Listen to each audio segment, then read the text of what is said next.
নমস্কার বন্ধুরা, আমি অদ্বিতিয়া।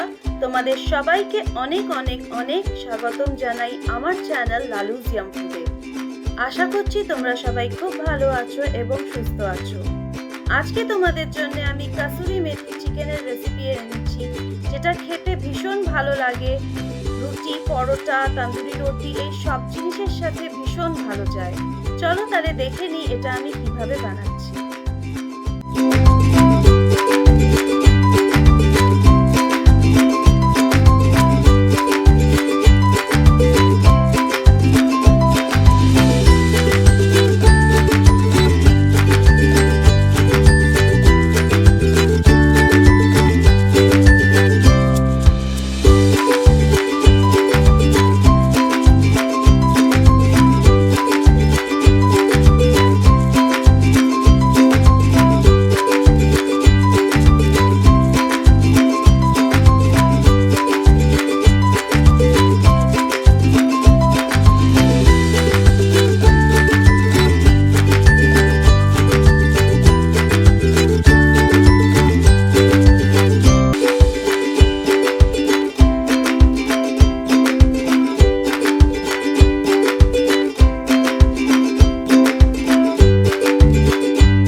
সসটা রেডি হয়ে গেল। আশা করছি তোমাদের এই রেসিপিটা খুব ভালো লেগেছে। ভালো লাগলে নিশ্চয়ই করে আমার এই চ্যানেলটা সাবস্ক্রাইব করো আর এভাবেই আমার পাশে থেকো আর রেসিপিসগুলো সবার সাথে শেয়ার করো। তোমাদের জন্য রইল অনেক অনেক অনেক ভালোবাসা আর ছোটদের জন্য রইল অনেক আদর। ধন্যবাদ।